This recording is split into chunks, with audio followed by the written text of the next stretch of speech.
Chum to see everyone. Welcome back to Star Player 1. I'm Brandon Knight. And I'm Shirayuki. Starting off today with Code Realize Bouquet of Rainbows. Last time we left off, we got proposed to by Impey, and she said yes. And now we got a game plan to face off against Nemo and Nautilus. So let's get right into it. And some unknown random engineer comes in and toots. Is that what it is? Yep. A new plan. I'm sure many of them are not amused. I'm not amused. You just hear that in the background. Oh, I do enjoy listening to your banter. But I think it's about time we got to the point. Mr. Bouquet. So you're saying you have a trick up your sleeve that can deal a heavy blow to Nautilus? Victoria's put Impey on the spot, but he nods with confidence. Hi. Last-minute changes to strategies can often lead to a crushing defeat. Is this plan of yours worth the risk? Of course. There's no better way to stop that thing than this. Impey nods once, then puts on his usual smile. I'm a little impressed that he can carry himself in the same way he always does, even at a time like this. She's kind of cute. I just realized that was random. I know. I'm looking at the screens. All of you are gathered here probably already know about the Nautilus. It's using the gravity alleviator to stay in the air, right? However, that device is still incomplete. Although an immense amount of energy is being used to operate the device, it still has a ton of issues with stability. And you are proposing that we can take advantage of this stability issue. Exactly. You can see why you're the boss of this entire country, Vicky. Vicky, how dare you speak to Her Majesty the Queen in that way? It's fine, Leonhardt. I find all of this very entertaining. But... Continue, Mr. Bouquet. Let me break it down for you. There are 4 ways to stop the Nautilus. With all eyes on him, Impey looks around at everyone with his lecturing like he's lecturing to a class. 1. Destroying the airship with a frontal assault by the military. We tried this and failed once already. Number 2. Dose. Enter Nautilus and destroy the gravity alleviator, effectively taking it down. This stands a chance of succeeding, but Nemo's probably expecting it. It won't be easy. Numero 3. Give up on trying to destroy the gravity alleviator and seize the power source. Same principle as option 2. The energy source that powers the behemoth? I'm quite interested. Victoria narrows his eyes at Impey's words. The energy source he's talking about is none other than the horologium. If someone in a position of power like Victoria were to find out about its existence... Yeah, she might become a tyrant of that kind of thing. She would most likely try to use the horologium as part of her own political agendas. Impey probably knows this and thus avoids referring to it by its name. The thing is, even if we're able to get a hold of it, there's a problem. Even if the energy source is cut off, the device itself can still continue to function for some time. It's got some safety nets in place.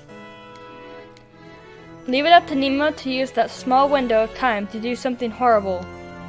Impey's conclusion elicits a great sigh from Victoria.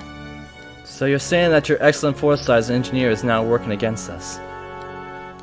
My motto is develop the safest and best quality products. Then share your final method with us. That's the one you consider to be your trump card, is it not? Yes. I'm gonna start throwing around some technical terms, but try to follow as best you can. Impey nods firmly, interested in beginning his explanation. For starters, the device nullifies gravity by generating a repulsive field that brings an object's weight down to nothing. That field is calibrated so that it evens out the Earth's gravity. That's an object of that mass can stay perfectly aloft in the air. So you're saying that if we were to tweak those calibrations, you could bring the Nautilus down? Bring it down? Yes, that's entirely possible. But I'm going for the opposite. The opposite? Impey grins, well... Impishly. Impishly. We'll blow it up and away. Through the sky and in the stratosphere. Boom! All the way down to space. Space?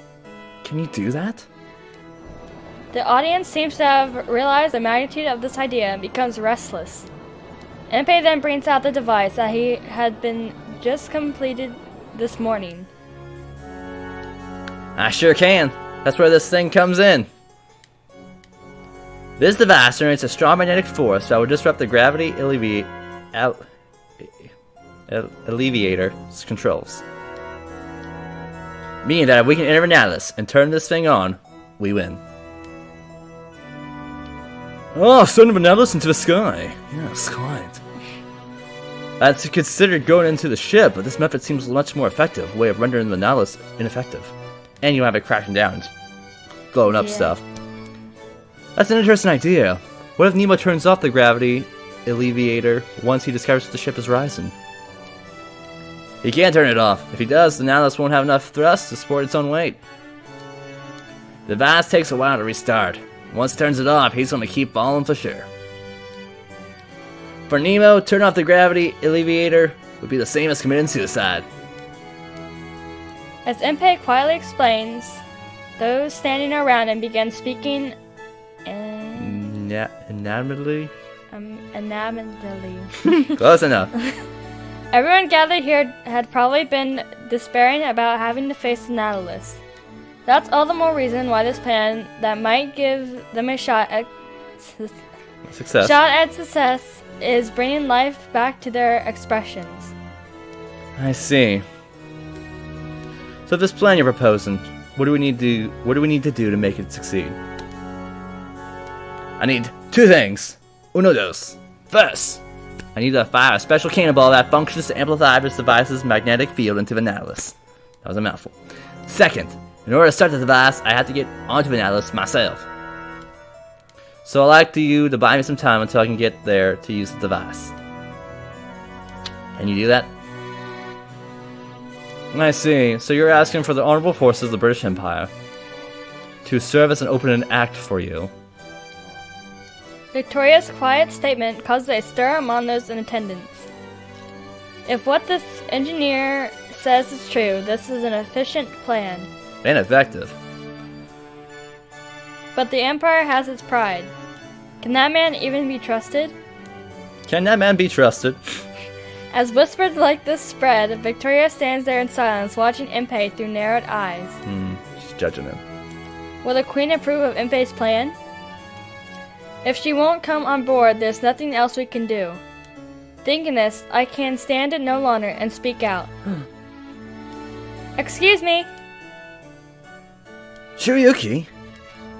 Everyone focused their attention on me after my sudden outburst. I pushed Victoria aside. Victor. You don't push the Queen. I pushed Victor aside as he tries to stop me and steps forward.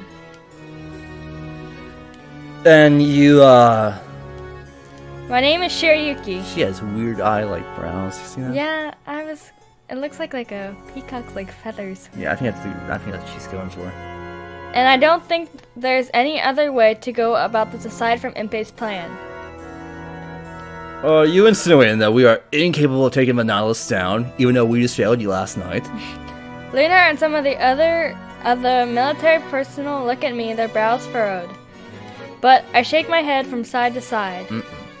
That's not what I'm saying, but even if you're able to bring it down, if that huge battleship is destroyed and it falls, it would cause tremendous damage to the city below. Hi.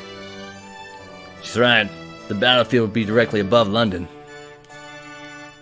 But with Impey's method, the Nautilus ends up far away in space. We can avoid the destruction of London. The debris from the Nautilus destruction would have caused. Hi, yes. A man who appears to be a politician mutters this under his breath, and Victoria looks up. Her expression is determined. I see. Very well then. We'll all place the fate of London, Britain, and all the world in the hands of this engineer. Everyone in the room grows excited again at the Queen's words. Leonard, send to us all the troops. The might of the British Empire is about to be brought to bear for this mission. All nations are most powerful in all the world right now. If we cannot stop the Nautilus, the world will fall under Nemo's control. Therefore, you must go. Britain's gallant swords. Show them what happens to those who would oppose us. With your own blades. Does you command, my liege? Hail me, fiore. The officer replied in unison. Except for that one guy, yes. They had left for the last battle with a similar response, and had been defeated. But this time, there will not be a next. This is literally an all-out war. It's nothing but a hot break. Defeat for them signifies the end, and the world will have to kneel before Nemo. It seems that everyone here understands this.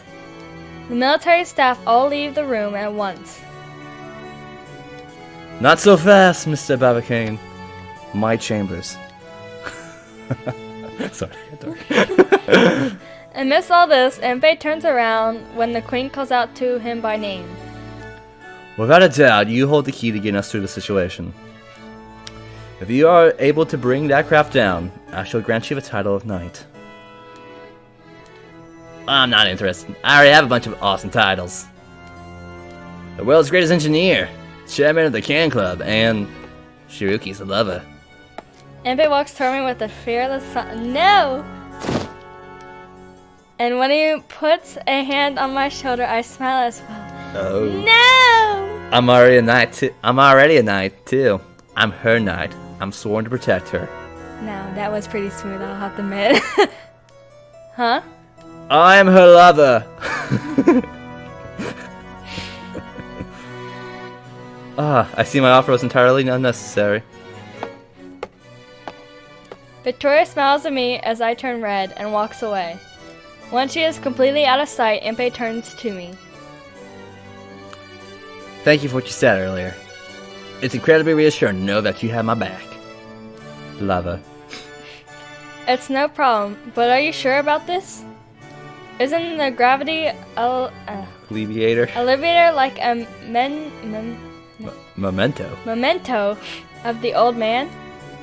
If everything goes according to Impey's plan, the device will be thrown up into space along with the Nautilus. He'll never be able to get it back. But Impey just smiles and shakes his head. I'll just build another one from scratch. I'm sure the old man would rather have it that way than have it used as a weapon, lover. But it's fine. That device isn't the only thing that the old man left me, lover. Stop it! You're embarrassing me. He gave me all the skills and knowledge necessary to be an engineer. Above all, the heart of an engineer.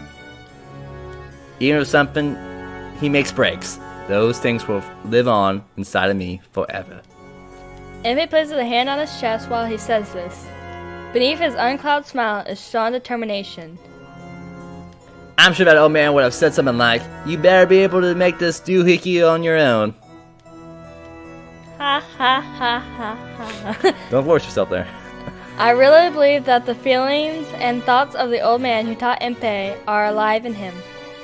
I've never met this person, not once, and yet hearing Impey talk about him, I can imagine him very vividly. Then Impey, you can't fail this mission, no matter what. Right as I'm speaking to him, laughing. Suddenly the horologium in my chest flares with a dual light. What? As the light goes off like a warning, my whole body becomes weak. Uh-oh, does she need the other part of the hologram? I'm wondering. All at once, everything goes white. Shirayuki! I hear Impey call out in surprise, and I slowly fall to the ground. That took a quick turn. I thought maybe we died. When I open my eyes, everything is terribly blurry. Because I thought maybe, like, the reason we weren't supposed to fall in love, like, the dad was telling us not to fall in love, was because if we experienced emotions, we would die. So us being happy and being in love with him would kill us, and that's why we had those choices. I was thinking really dark, though. I don't think that's the case. Yeah.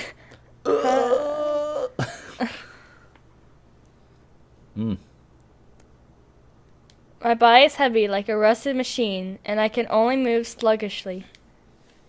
There's a continuous pounding in my head, with a pain like something banging against my skull. I try to get up slowly and catch a glimpse of Victor at my side. Victor? Oh, you're awake. Yes, I feel dizzy and I don't know why.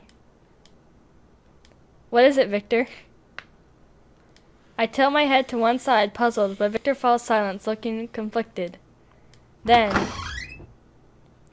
Shirayuki, are you alright, lover? Impey bursts into the room and I smile at him. Yes, I'm alright.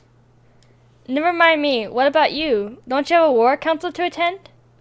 It's all good. I got through most of the explanation and left the rest to Lupin. I would like to ditch the council to stay in bed with you, but everyone was against that, so...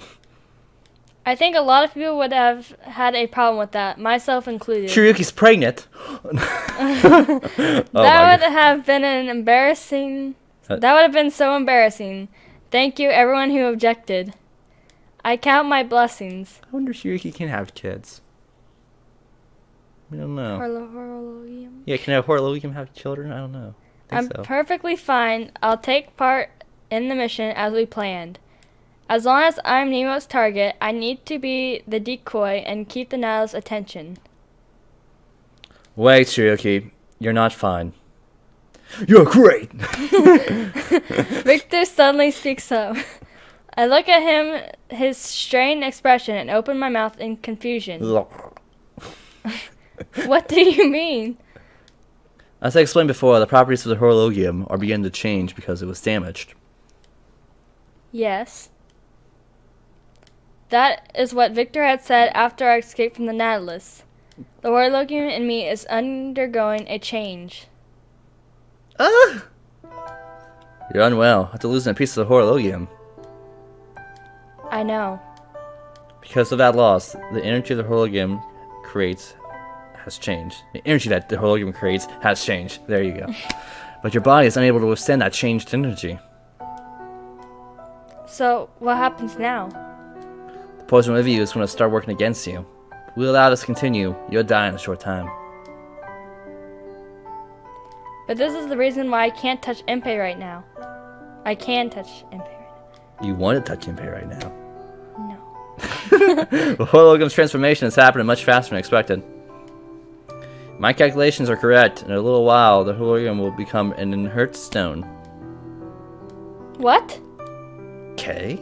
Nani? What does that mean? I found out when I examined you after you lost consciousness. Yes. Yep. I can't even say it. The energy that the Horologium is generating has grown weaker and weaker. This is a critical situation for you, as your body uses that energy in place of a beating heart. So you're slowly dying. Normal people will fall ill when their hearts weaken. This is comparable to that. At this rate, it's hard to tell whether you'll even make it through the night. The situation is that dangerous right now. That took a very dark turn. Yes. The Horologium will break, and I will die. I knew I was going to die at some point, being an artificial creature. But even I thought it would be a little farther in the future. We would stop the Nautilus together, Impey and I. And then we would chase after the dream he has spoken of. I had foolishly thought that I was going to be allowed a future like this. I grow weak and sit back down. Then... Come on, you're so much more beautiful when you smile. Impey gently strokes my hair and smiles. Victor, she'll be stable again if I can get that missing piece back, right? Yes, there's no doubt about that. It's most likely that the energy is cycling improperly because of that missing chip. And it's simple. It's clear what we gotta do. Impey takes my hand, smiling, and holds it firmly. Come aboard the Nautilus with me. What? It'll take too long if I go take the back of the Horologium piece in the Nautilus and deliver it to you. We need to find the Horologium and put it back into you on the spot. Then you'll be saved, and we'll all get to enjoy a happy ending, right? Maybe a save. Maybe a save. I think the top one's the... Let's save. Triangle? Ooh, that's tough, because I'm scared it's conveying, but I'm... I think it's the top one. She was planning on to doing it anyway. I think Impey would like that. Okay. That was my intention anyway. I don't hesitate at all to answer. After I do my job as the as the decoy, I was going to get aboard the Nautilus. I can't let you put yourself in danger all by yourself. Great. Looks like we're on the same page. Impey exhales a little to reaffirm his thoughts, then looks at me. I'll protect you, no matter what. I'll protect you too. Lava. No, stop it. Impey extends his hand to me. I take his hand and grip it gently, and then break his arm. Oh, man, this is really difficult. I don't like it anymore. Keep going. And Impey holds mine tightly. It's almost time for the... Decisive battle. Decisive battle. Hi. A few hours later. Aww. It kind of looks like it would be like an alien. Yeah, it looks like a final boss. Yeah. Nemo looks out over London from the pilot house as the setting sun colors his blood red. Nemo has been watching to the past 3 days. Watching as London's residents leave the city in a panic like ants. Watching as the government hastily gathers its forces from all across the country. He has been observing the world from high above among the clouds. This is fantastic! Nemo is endlessly entertained by the magnitude of his power's impact. Up until now, he has always been chased away, rejected. Nemo was not born in London. He was a member of the royal family of a nation that had been colonized by Britain. Having been stripped of his position as royalty, Nemo headed to Britain alone. It wasn't out of need for revenge or in submission. He just wanted to learn about the science and technology Britain had. He's similar to Impey that way. What? He's very similar to Impey. Yeah. They both like science. Obviously, one's using it for their own purpose, gains and power to take over, and the other one just wants to use it for peace and dreams. Yeah. His mind was probably already broken. When he had witnessed firsthand Britain's staggering military power and utter destruction, the power of science and that had trampled over his own subjects and family was not a target of his spite. In the contrary, it became an object of his awe and worship. He had studied in Britain, hiding his true identity, and was welcomed to the Royal Society for his immense talent in science. However, he was always in too much of a rush. Anything that can be done in the pursuit of power. Due to his radical ideas, he was expelled from the Royal Society. In the past, the British troops trampled over their own nation in pursuit of their immediate goals. It should be permissible then for him to trample over others in the pursuit of the advancement of science. However, none agreed with his thinking, and he was driven out of his home a second time. Then even his master, Isaac, left him and disappeared to parts unknown. Yeah, we still know where his dad is. Yeah. Nemo had always felt powerless. Why wouldn't anyone understand the importance of his research? Why wouldn't anyone appreciate his greatness? His mind was always swirling with dark thoughts such as these. But things are different now. His mind is clear. Looking down from his throne in the sky, the people all look like ants. The British government poured a tremendous amount of money into the redevelopment of the city to create Steel London. Nemo can reduce this same city to a sea of cinders. There we go. Nemo feels no sense of powerlessness now, nor does he feel any sense of self-denial. All there is a bottomless intoxication born from a sense of everlasting, all-encompassing omnipotence. Oh my, that's a lot of Omnipotence. omnipotence. Yep. Yes, that's right. I am the one who will lead humanity onward. In Asia, there was a tale of a lioness who pushed her cub through an abysmal valley. It wasn't an act of hate, it's because there was love there, because she knew the cub would one day be the king of the beasts. That's why she put her child through such a harsh test. I understand now, Master Isaac. I get it. It's because you saw potential in me. Because you loved me. That's why you abandoned me, isn't it? Dr. Nemo. What is it? It better be something worth interrupting my sublime flow of thought. Yes, the government's making a move. An individual who appears to be the girl we are targeting has appeared in the gardens of Buckingham Palace. It looks like the government is going to accept our demand. Good. Great. It's wise of them to be so obedient. The Buckingham Palace garden. This is not the location that he had specified, but that won't be a problem. As long as he can get the horologium in his possession, nothing else matters.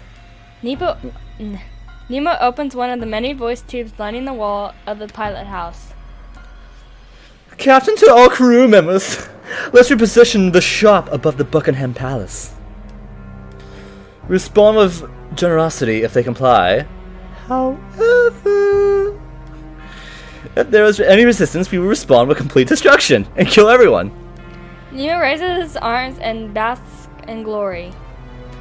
But Nautilus shall descend. At Nemo's command, the aerial fortress, wrapped in a shroud of clouds, began its gradual descent. Everything is going along with Nemo's plan. However, he does have one reservation tickling away at the back of his mind, that this might be a rather boring end. Perhaps this things would be more exciting if they tried to resist. Then he can demonstrate more of the power that he has obtained. And we will have to stop it.